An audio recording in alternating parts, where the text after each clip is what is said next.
Isang magandang hapon po sa atin lahat mga kapatid. May gagawin na naman tayo. TV na naman ito mga bro. Is ang brand na 32 inches na LED TV. Ang problema daw nito, sabi ng may-ari, ay kalahati lang daw picture. Kalahati siya vertically, hindi siya horizontally. So plug in natin para makita nyo rin. Sana magawa nga natin tong medyo mahirap kasi yung trouble pag ganito. So saksak muna natin para makita natin. Yan, may power na. Power on ko lang. Kaya tinamaan, wala kasing remote. Yun, yun na yan. Pag nawala yung pula, so antayin natin lalabas ang picture. Ayan, nakita natin mga bro. Kalahati lang. So itong kalahati na portion na to, ganyan ang problema niya. Yung kabila okay naman. Pwede mo siyang panooran, kaya lang kalahati lang. Medyo bitin. So yan ang problema na tong TV na to. So sana magawa natin to mga bro. Pero bago natin buksan yan mga bro, shout out ko lang tong ating mga mahal na kapatid na mga vlogger na lagi ring sumusuporta sa ating mga ating munting channel, mga channel tuloy. Kag-iisa lang naman yung channel natin. So shout out ko lang tong aking mga kapwa, mga master na mga technician mga bro. Shout out sa inyo dyan mga bro. Andy Rabino TV Tech, Maying Tech PH Official, GPR Tech, Loida Tech TV, Pix and Review, RBE Tech, Wiz Jojo Tech Electronics, John P Technician, Digimix TV, Litubas Mix Vlog, Striker Mix Vlog, Nukes Digitech Channel, Electronics PH, Lokban Electronics, Galido TV4 Electronics, Sanitech, at saka tong ating mga kaibigan na mga sa naman to mga bro, Fishing Adventure naman itong mga lalagi rin sumusuporta sa ating mounting channel. Shout out din sa inyo dyan mga bro. Reynan Fishing Adventure, Island God TV, Babuhay Fishing Team, Winsky Vlog TV, Rodjoy Fishing Adventure, Kabiwas TV, at saka si GC Mix, GC Adventure, GC Mix tuloy. Meron din kasi tayong dati na GC Mix TV, kaya lang pabihira na yata mag-upload. So pakisuportahan po natin ang kanilang mga channel mga bro, at lagi ring very supportive yan sila mga bro. At saka sa lahat ng ating mga vlogger na mga kaibigan natin, shout out na rin lahat mga bro, kasi medyo marami-rami na rin tayo. Kung gusto nyo magpa-shoutout, pakilagay na lang sa comment section natin dyan para may sigaw rin natin mga bro. Pero salamat palagi sa inyong mga suporta mga bro sa panonood sa ating bawat upload. So bubuksan na natin itong ating gagawin na Ace na 32 inches na ganito ang sira mga bro. Kalahati, maganda yung kalahati, puro guhit. So buksan muna natin para malaman natin kung anong problema mga bro. Pero sigurado ang problema talaga dyan, sa madaling sabi, sa screen talaga. Kaya subukan natin gawa ng paraan kung magagawa natin. Kung anong magagawa natin dito. So bubuksan ko lang mga bro. So tuloy natin mga bro. Kung ginagawa natin na is na 32 inches. So ito, nabuksan na natin yung likod mga bro. Diretso na tayo kaagad sa ating top board. Pero pag sa ganyan kasing trouble, sigurado may BGH yan saka BGL mga bro. Pero mas maganda plug in pa rin natin para maipakita lang natin sa ating mga mahal na mga kapatid na mga bagong electronic technician, para mapakita din natin kung anong reading, para mapakita natin yung voltahe na nararapat dyan. Ayan, naguna yan mga bro. Yan, umilaw na yung backlight niya. Susukatin natin. Ako, may tugtog na naman itong ating katapat. Maganda ito, may halo, may tugtog na, at saka may nag-grinder. Medyo masasapawan yung tugtog.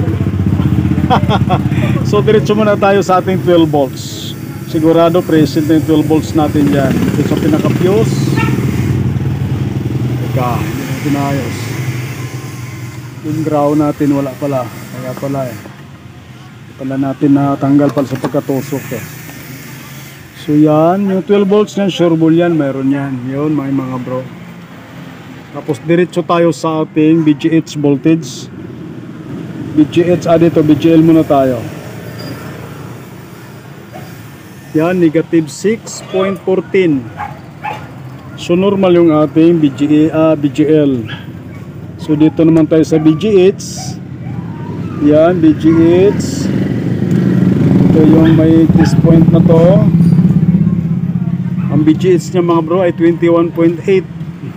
So mayroon din tayong BGH. So ang DC to DC natin ay normal. Ang tanong, bakit may guhit-guhit yung kabila? Kabila matino. Normal yung BGH, normal yung BGL. Agoy. Para may nakakapa tayo dito na hindi ka nais-nais. Masyadong mainit yata. Mainit yung ating COF dito. Kabila. Normal lang yung init sa kabila. So baklasin muna natin yung ating top board mga bro. Silipin lang natin yung COF natin dito. Tingnan natin kung may sunog kasi medyo masyadong mainit yung kabilang COF. Yung kabila hindi naman. Yung kabila halos hindi mahawakan mga bro. Sobrang init, ilalim. Mapapasok ka. So baklasin lang natin mga bro. Titingnan natin kung baka may sunog yung ating COF na isa. Kasi yung kabila okay naman yung init.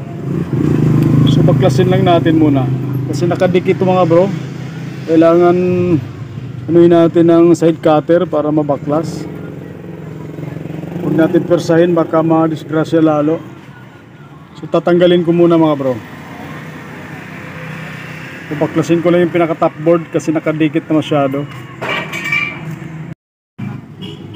Tuloy natin mga bro, nabaklas na natin yung ating pinaka top board. Medyo sinilip natin yung pinaka niya mga bro, COF. Parang hindi naman ganong sunog. Kaya lang umitim din siya. Pero kung bakit sobrang init, halos hindi mahawakan, no? Yung kabila, ganun din naman. Pero parang mas malinis-linis pa itong kabila kaysa dun sa masyadong mainit eh. Pero mas maganda, baklasin pa rin natin yung pinaka-screen para makita natin yung pinakaharap ng COF nya.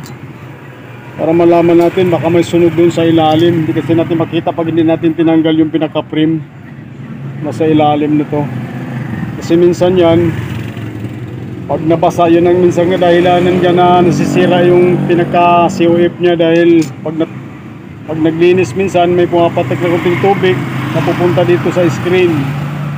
Or minsan naman ay iiyan ng pusa. Yun ang kadalasan problema, yung reklamo ng mga customer natin. So binaklas na natin. Minsan kasi pag makikita natin kaagad dito butas, pero dito hindi naman butas siya. Wala naman tayong butas na nakikita. Kaya mas maganda pa rin baklasin natin yung pinaka-frame para makita natin kung bakit masyado siya mainit. So kailan baklasin natin yung pinaka-frame mga bro, para malaman natin kung anong dahilan kung bakit siya nagbabaga. Kasi pag nasunog na talaga yung pinaka-COF niya sa ilalim, wala na tayong magagawa dyan. Hindi na basta-basta ma-opera yan pag dyan ang problema. So try natin baklasin mga bro para makita natin yung pinakaharap. Kanyang COF, baka may sunog sa harap. Para sigurado lang bago natin ma-conclude talaga kung anong pinakasira nito. So bubaklasin lang natin. At ito, nabaklas na nga natin yung pinaka-frame ng ating ginagawa na Ace na 32 inches mga bro. Kung saan nakikita natin mga bro, yan ang palatandaan na napakaraming dumi pala mga bro. Lalo na dito sa mainitin na COF na to, side cup tuloy. Yung COF na to mga bro, yung mainit, yun ang portion nito, parang napakadaming dumi. Palatandaan niya na maaaring nabasa mga bro, natuyo lang siguro sa tagal ng panahon. Baka yun ang dahilan kaya nagka-problema yung screen. Sa kabila, hindi naman gaano. Ito lang talaga medyo maano-ano. Kaya share ko lang to sa mga ating mga mahal na kababayan. Uy, nag-blur tuloy.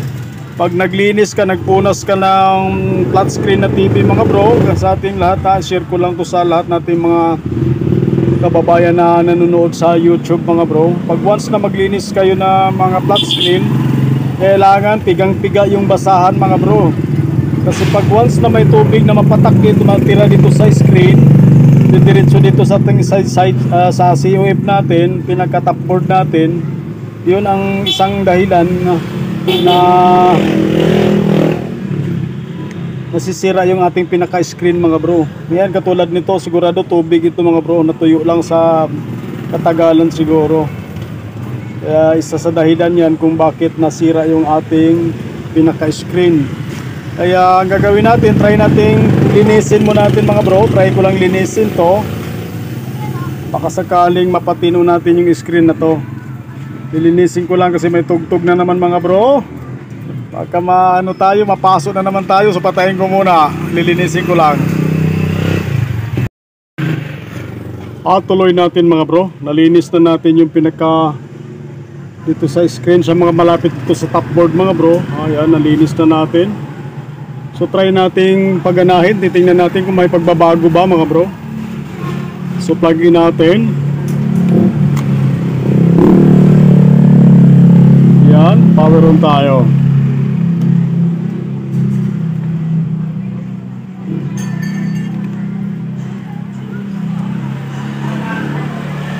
Yan, naguna yan mga bro. Yun ang bad news, talagang ganun pa rin. Naku, may tugtog na naman oh.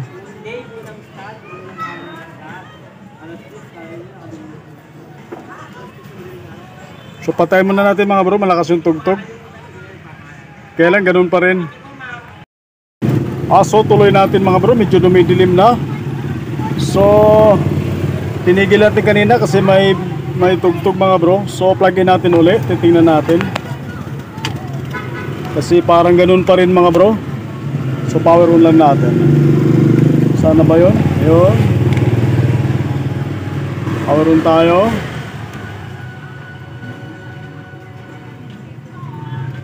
Naku, mukhang sabay-sabay yata ano. So yan, talagang ganun pa rin mga bro. Kasi nagpapagat talaga yung kanyang COF dito sa ating top board. Hindi mo matagalan talaga mga bro, sobrang init. Papasuin ka sa kabila, okay lang naman. So doon talaga ito nadali sa ano, maaring doon sa tubig nung paglinis, baka pumatak rito. Naku, kabilaan yung tugtog natin ba. So yan. Kaya share ko lang to sa mga kababayan natin mga bro, pag naglinis sa mga flat screen ng mga television sa mga ating mga unit sa bahay, so kailangan pigang-piga yung basahan. So kailangan walang tubig na pumatak na maiwan dito sa screen kasi didiretso yan sa ating top board sa baba mga bro. Isa sa mga dahilan yan kung bakit nasisira. Nako, may mga nagbibidyo kaya. So ipapaalam muna natin ito mga bro sa may-ari. Titingnan natin, offer natin kung papalitan ng screen. Kasi wala tayong magagawa dahil sira talaga yung kanyang ano. Hindi pala basta-basta ito mga opera pag ganitong sira mga bro, pag sa COF na. Akala ko magawa natin ng paraan. So ano kaibigan? Hello Nathan. Hello. So papaalam muna natin kung ano desisyon dito sa may-ari para titingnan natin kung gusto niyang palitan ng screen. Hanapan natin ng screen. Kaya antayin muna natin yung decision na may-ari mga bro. So sa ngayon hanggang dito lang muna yung video natin dahil sira talaga yung screen niya. Papaalam muna natin at nagbibidyo kayong kabilaan mga bro, may nasasagap tayo. So maraming salamat sa inyong panonood at magandang hapon po sa ating lahat.